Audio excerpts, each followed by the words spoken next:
New records mean new restrictions. As Europe battles a surge in coronavirus infections, Italy and Austria enforce tighter measures. Russian President Vladimir Putin continues his appeal, urging NATO to withdraw its membership offer to Ukraine during his annual press conference. As Russia continues to amass troops on Ukraine's border, soldiers in the former Soviet Republic practice drills in case Moscow launches an attack.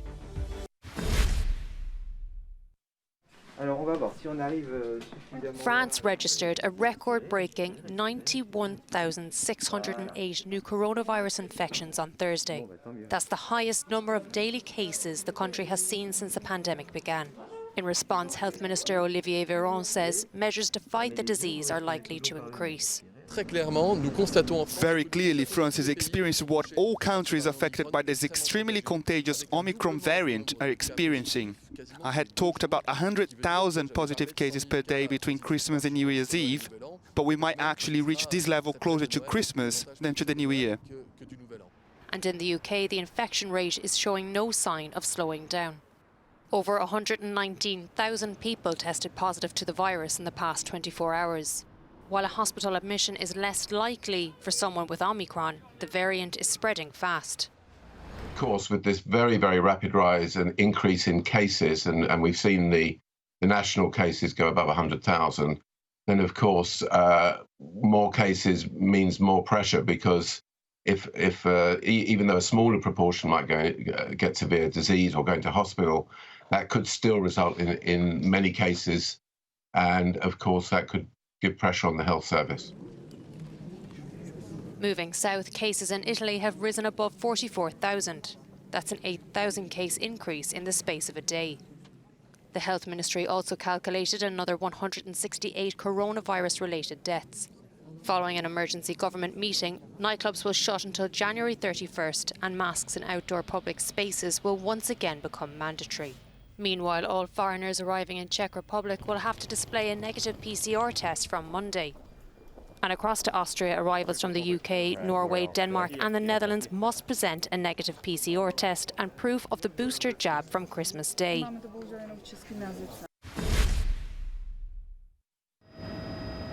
Beijing Winter Olympics organisers strongly suggest athletes from abroad should receive COVID-19 booster shots before participating in the Games, as the new Omicron variant takes hold across the world. The decision was taken following talks between China and the International Olympic Committee.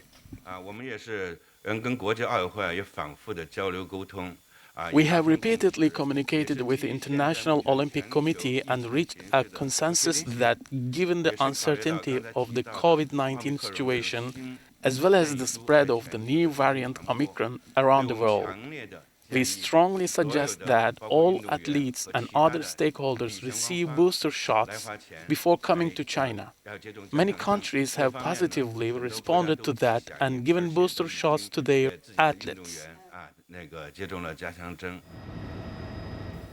During the Games, all athletes, staff and journalists will be confined to bubbles for the duration of the competition, which will take place at 3 far-flung locations in downtown Beijing.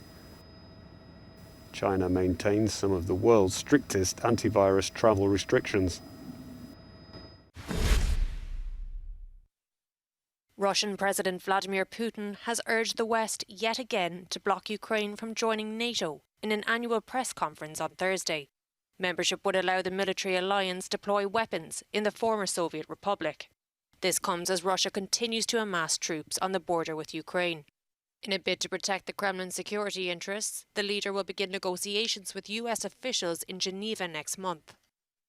Without any tricks, we put it straight. There should be no NATO expansion eastward. The ball is in their court. They need to provide us with some answers.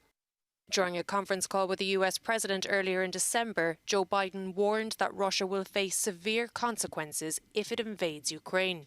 However, Putin wants to also ensure that the Nord Stream 2 pipeline project will be protected. There is no need to destroy long-term contracts, but no, we were told by the European Commission we need to move to market relations. So more than $2,000 per 1,000 cubic meters of gas has been regulated. While this meeting with the US is a positive step for Putin, the president maintains that the West is brainwashing the Ukrainian people and is pushing an anti-Russian narrative as tensions continue to build. The situation in Ukraine was one of the most popular topics at this big annual press conference of Vladimir Putin. Mr. Putin said that Russia does not want a conflict with Ukraine, but it needs security guarantees immediately and unconditionally.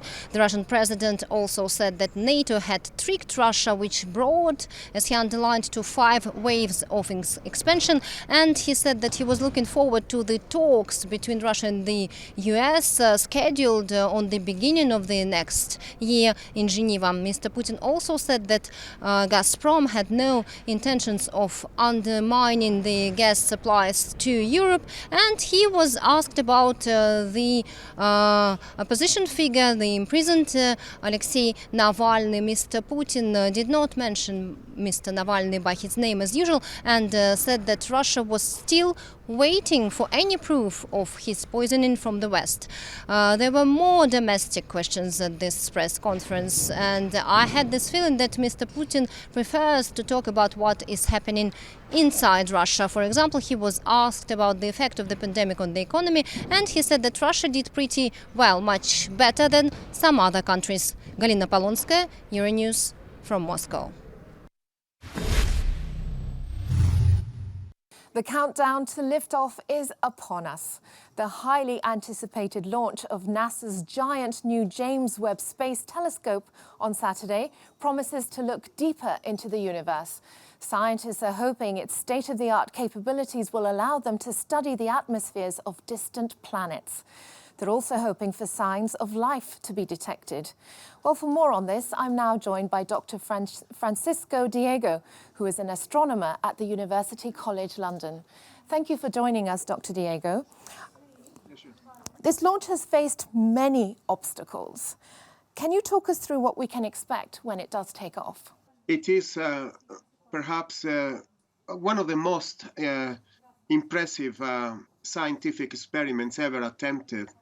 This telescope, both from the technology that is behind it, the design, the materials, everything, plus the kind of work that it's going to do in the next few years is amazing. It's completely astonishing. How can it give us a better understanding of our universe and our space in it? Observing in the middle infrared, the James Webb is going to be able to observe the formation, the very first stars in the universe. We're talking more than 13,000 million years ago, 30,000 million years ago, just after the formation of the universe, when the first stars emerged, the formation of galaxies in the cosmological part of the science that is going to do, plus the formation of stars in general in our Milky Way galaxy, the formation of planets, the formation of solar systems, which is extremely important, and also the characterization of the conditions of the planets that we already know, alien planets around the nearby stars, characterize their atmospheres, characterize their composition, and the James Webb is going to have a perfect opportunity to do this.